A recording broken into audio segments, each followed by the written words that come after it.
제가 MB의 아바타입니까?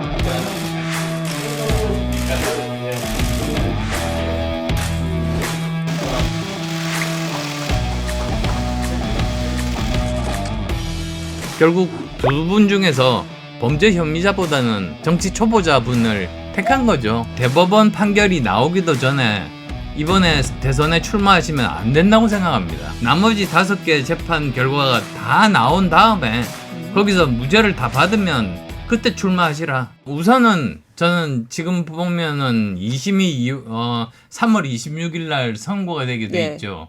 근데 만약에 그때 선거법 위반이 나오면 저는 대법원 판결이 나오기도 전에 이번에 대선에 출마하시면 안 된다고 생각합니다.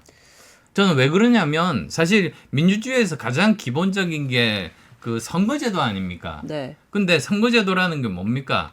유권자들이 이 그 여러 후보자들에 대해서 모든 알 수 있는 모든 정보를 다 취합하고 가지고 그 중에서 자기가 원하는 후보를 선택하는 거죠.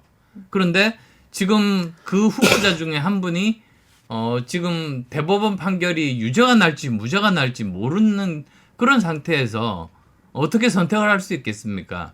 그래서 저는 오히려 지금 뭐 그것뿐만이 아닙니다. 사실 그거는 5개 재판 중에 하나에 불과하고 네. 나머지 5개 재판 결과가 다 나온 다음에 거기서 무죄를 다 받으면 그때 출마하시라. 저는 그렇게 말씀드리고 싶습니다. 만약에 정말 불행하게 이제 탄핵이 인용이 버리면 60일 내에 이제 그 대선 경선을 치러야 되지 않습니까?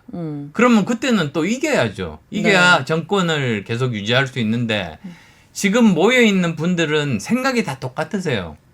그러면 서로 마음이 편하죠. 근데 문제는 다 합해도 전국적으로 30%밖에 안 돼서 예. 마음에 맞는 사람들끼리만 서로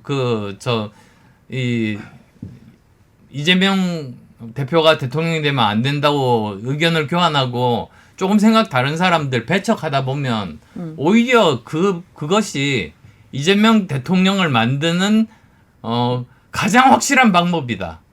이런 아이러니가 있습니다. 이제 민간 국가를 지정된 걸 두고서 이제 촉발된 어떤 핵무장론에 대한 어떤 민주당의 공격. 예. 거기에 대해서 이제 뭐 가짜 뉴스다 이렇게 표현을 좀 하셨던데. 이게 가짜뉴스도죠. 왜냐하면 미국 정부에서 이미 밝혔지 않습니까? 이게 대한민국의 핵무장론 때문에 이런 주의 국가로 지정된 게 아니다. 네. 오히려 미국에 있는 연구소와 일하는 관계에 있어서 여러 가지 보안 문제가 있기 때문에 그것 때문에 지정된 거다. 이렇게 말을 했으니까 네. 사실은 이재명 대표가 어제 말했던 거는 사실은 모르는 가짜 뉴스인 셈이죠. 저는 자체 핵무장을 주장하는 사람이 아니라 오히려 미국이 전투기라든지 또는 뭐 항공모함이라든지 아니면 잠수함이 가지고 있는 그 핵을 공유하는 것을 보다 더 강력하게 명문화하고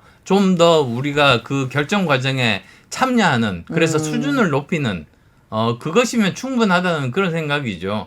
그러니까 어떻게 보면 나토는 지금 현재 그 5개국에 지금 전술핵이 다 이렇게 배치가 돼 있거든요. 네. 그렇게 되면 그 나라들은 또 모르겠지만 우리나라 같으면 북한에는 핵이 있는데 지금 남한에는 핵이 없지 않습니까? 그게 사실 그렇게 되면은 우리가 핵을 배치를 하게 되면 오히려 북한에게 계속 핵을 보유할 수 있는 명분을 줍니다.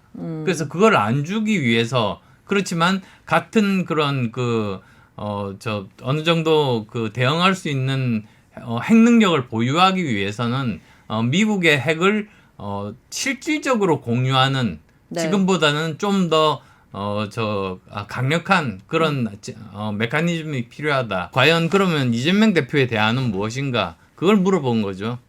사실 이 윤석열 정부 출범에 있어서 우리 이 안 대표님의 역할을 빼놓을 수가 없잖아요. 예.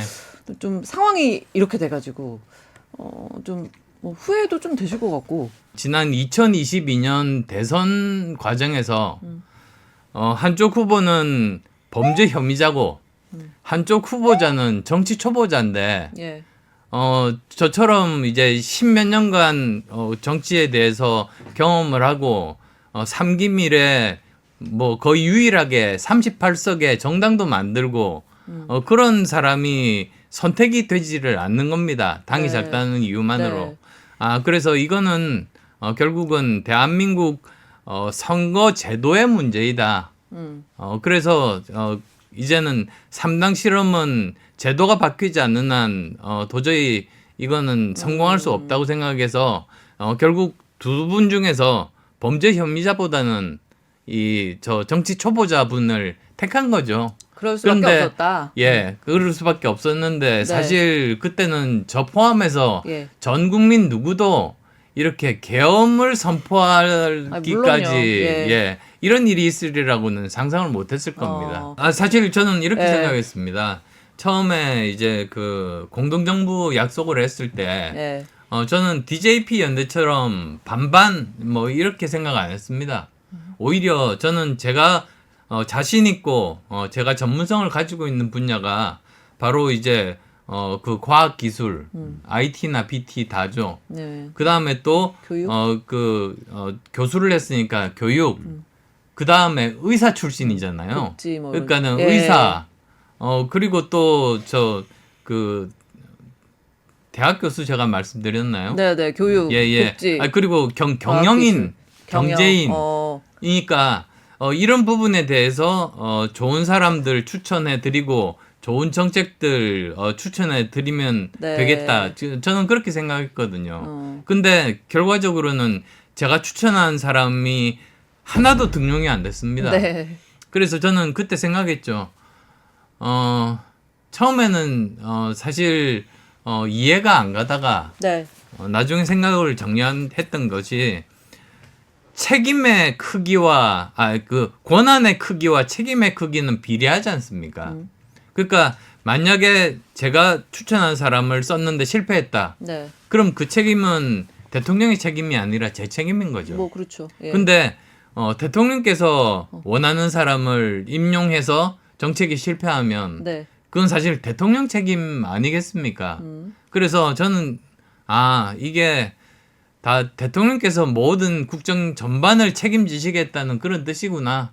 저는 그렇게 생각했습니다. 다른 것보다 그 결과가 지금 이제 108석 역사상 여당으로서 대참패로 나타난 거 아니겠습니까? 그 결과가 모든 걸 말해준다고 봅니다. 박근혜 전 대통령 예방도 뭐 계획하고 계시는 거예요? 예, 기회가 되면 또 찾아뵙고 인사드리려고 합니다. 또 그러면 한 발 더 나아가서 이제 만약에 탄핵이 인용이 이제 되면 윤석열 전 대통령이 만약에 되면 대통령이 되면 혹시 같이 계시는 모습도 저희가 이렇게 볼 수 있을까요? 그러면 만나실 만약에 또 그런 상황이 생기시면 뭐 저 나름대로 위로도 해드리고 그다음 또 무엇보다도 여권의 이런 뭐 여러 지금 거론되는 주자들은 최선을 다해서 이 정권 유지를 위해서 열심히 노력하고 경쟁하고 그렇게 해야 되겠죠. 저도 정치인의 한 사람으로서